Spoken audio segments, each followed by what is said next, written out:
ఇట్లా ఈ మొత్తం మీద ఆయన పదవిని తీసేయించారు. నేను చెప్పాను కదా, సురేష్ ప్రభు ఉదాహరణ చెప్పాను. ఆయన విద్యుత్ శాఖ మంత్రిగా ఉండేవాడు. శివసేన స్వయంగా మా మంత్రిని తొలగించండి అని వాజ్పేయి గవర్నమెంట్ లో విజ్ఞప్తి చేసింది. అంటే నా ఖాతా హాయ్ నా కిలాత, అవినీతి పరుడు కదా, నా మంచి మిత్రుడు ఆయన, అవినీతి పరుడు కాదు కనుక.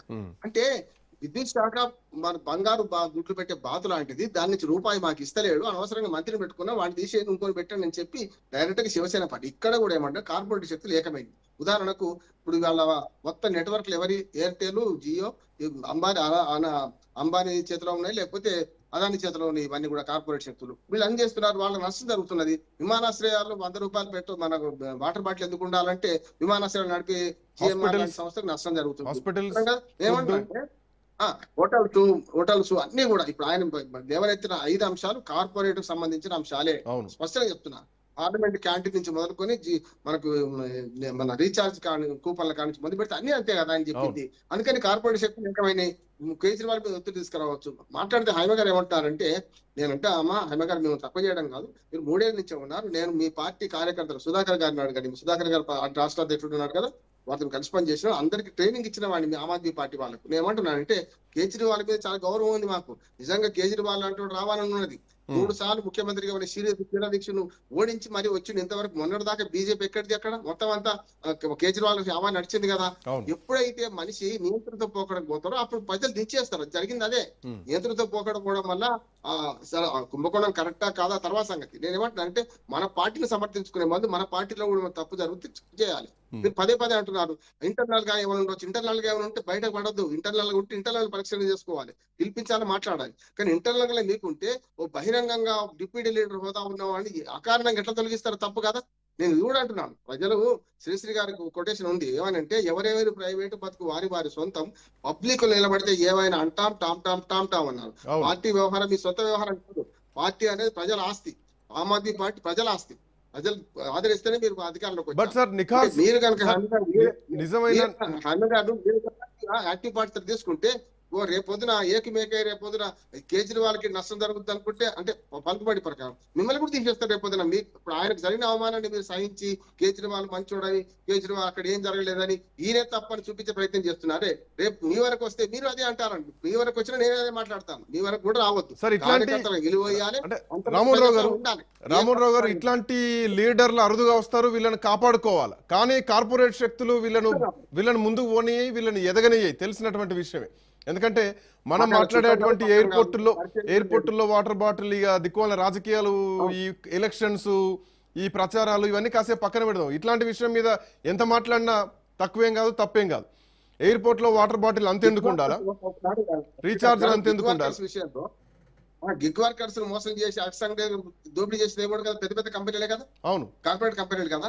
గిగ్ వర్కర్లది విమానాశ్రయాలు వాటర్ బాటిల్, జియో, మన ఏమంటారు రీఛార్జ్, ఇవన్నీ కూడా ఇన్కమ్ ట్యాక్స్ విషయం కూడా. ఇన్కమ్ ట్యాక్స్ విషయంలో భార్య భర్తలకు ఒకే రకమైన ట్యాక్స్ ఉండాలంటే ఇది భారీ నష్టంగా చూస్తారు. అట్లా కూడా అదన్నా కనీసం కార్పొరేట్ శక్తులకు సంబంధం లేదు భారత ప్రభుత్వానికి సంబంధం. నేను చెప్పిన 3-5 గిగ్ వర్కర్ నుంచి 10 నిమిషాల డెలివరీ ఎందుకు ఉండాలంటే తొలగించారా లేదా? 10 minutes డెలివరీ తీసేసి చట్ట ప్రకారం. అందుకని నేను ఏమంటున్నానంటే గిగ్ వర్కర్ చట్టం తెలంగాణలో వచ్చింది, మంచిది అంటున్నాను, ఆహ్వానిస్తున్నాం ఏ పార్టీ అయినా కానీ. ఇక్కడ కూడా ఏమంటున్నానంటే, మనం పార్టీలో ఒకటికి అన్యాయం జరిగినప్పుడు గొంతెత్తకపోతే మీ వరకు వచ్చినప్పుడు మీరు కూడా మీకు ఎవరు మిగలని అంటున్నాను. ఆమ్ ఆద్మీ పార్టీ కార్యకర్తలు అందరూ హెచ్చరిస్తున్నాను. అంతర్గత ప్రజాస్వామ్యవాది నేను, నాకు పార్టీతో సంబంధం లేదు. కానీ ప్రజాస్వామ్యంలో అంతర్గత ప్రజాస్వామ్యం ఉండాలి. ఆయనకు పడకపోతే దేశాన్ని నాశనం చేస్తారా? వాళ్ళు మీ ఇద్దరు పడకపోతే ఏం జరిగిందో లోకం కనుక్కోవాలి, పిలిపించాలి, మాట్లాడాలి. ఎక్కడైనా ఒక అతిక్రమించి ఆమ్ ఆద్మీ పార్టీకి వ్యతిరేకంగా కానీ, కేజ్రీవాల్ వ్యతిరేకంగా కానీ, మీకు ఉప ముఖ్యమంత్రి వ్యతిరేకంగా కానీ, ముఖ్యమంత్రి గత అతిశీ లాంటి వాళ్ళకి వ్యతిరేకంగా ఎక్కడ పార్టీ లీడర్ వ్యతిరేకంగా మాట్లాడింది ఆయన. కానీ ప్రజా సమస్యలు ప్రస్తావిస్తుంది ఆయన పక్కన. ఈ ప్రాంతీయ పార్టీలు వ్యక్తి కేంద్రంగా నడుస్తాయి, వ్యక్తి సెంట్రిక్ గానే నడుస్తాయి. బీఆర్ఎస్ పార్టీ, టీఆర్ఎస్ పార్టీ చూసుకుంటే కేసీఆర్ సెంట్రిక్ గా నడిచింది. ఆ తర్వాత ఉద్యమకారులు కొంతమంది వెళ్ళిపోయారు. ఆమ్ ఆద్మీ పార్టీ విషయం చూసుకుంటే కేజ్రీవాల్ సెంట్రిక్ గా నడిచింది. అన్నా హజారే వెళ్ళిపోయారు. అన్నా హజారే పోయిందంటే అర్థం చేసుకోవాలి ఎట్లాంటి పరిస్థితులు లేవు. ఈవెన్ లోక్సత్తా పార్టీ చూసుకున్నా కానీ వ్యక్తిగత కేంద్రంగా నడిచింది, ఆ పార్టీ లేకుండా పోయింది. ఇట్లా రకరకాల ఈక్వేషన్స్ ఉన్నాయి. ఆ పార్టీలో ఒక చెట్టు, ఓ మొక్క మహావృక్షంగా మారుతుందని ముందే పసిగడితే దాన్ని మొదట్లోనే నరికేస్తారు. దానికి రాఘవ చెద్దా ఎగ్జాంపుల్.